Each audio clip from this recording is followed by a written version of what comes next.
in terms of the SOPs and what needs to be done as far as Goa as the state is concerned.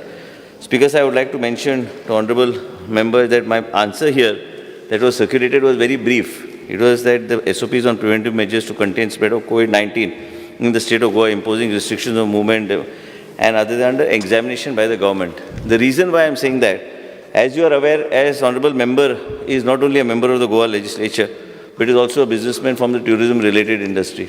And as a result of which you will understand that Goa is one of the most favorite destinations, and as a result we need to see that we both managing of COVID as well as ensuring that we do not create unnecessarily fear and panic in the minds of the people is very important. Accessibility to testing and other things we are doing, but also what we need to see and understand is, as per the VC that was held under the chairmanship of the Honorable Prime Minister the other day, it was very clearly mentioned, do take precautions, do what you need to do, but unnecessarily do not create fear and panic. Today in the state of Goa, as Honorable Chief Minister just mentioned, is that we have come to a stage where we have got about 184 cases. We have also stepped up testing.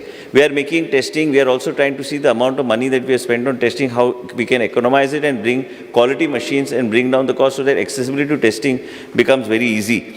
What is happening also, I would like to mention to the member, is that 100%, I have also been suggesting many times on the COVID certificate, which Chief Minister knows, Chief Minister also we discussed, is that this certificate also can be purchased. So I want to make it, to bring it to the knowledge of the honorable member, is that we have been doing everything possible as far as the strict protocols and other things are concerned. What is the graph that is going up? We are seeing that by declaring them as micro containment zones, we are trying to see that we are able to curtail this rise in the graph of COVID in the state of Goa. And also, same time, we have to coexist in terms of business. Also, unofficially, we have been also talking to the young hoteliers and people who have been running restaurants and other businesses in the state of Goa. We have to also see that business, like somebody mentioned to me, I would like to draw the attention of Honorable Chief Minister, that if business once shuts, to restart that becomes very difficult. Today we are at 184, still it's very controllable.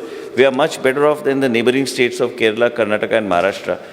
Secretary Health and the expert committee and ourselves have had long deliberations and discussing various ways of moving forward. Under the guidance of the Chief Minister, we will ensure that, as like Chief Minister has taken a very firm stand today on cancellation of the Shigmo festivities in the state of Goa, and overall, wherever we need to see that strict implementation of certain SOPs are required, that's a dynamic. If we are trying, I do not see or foresee, I cannot predict, but what I feel is we'll be able to keep it under control. If you have any suggestions, you're free to make those suggestions. We will try to incorporate it and discuss and deliberate during the expert committee meeting. Speaker sir, Honorable Minister Health काम करता हातून बातून दुबाव ना. प्रश्न असा speaker sir की मदीं Covid cases देवूंक लागिल्ल्यो. People were frustrated की economy has gone down, we need to come out, लोकांक घरान रावन वाजेल्ले आनी आमी एकूच लायन घेवन बसले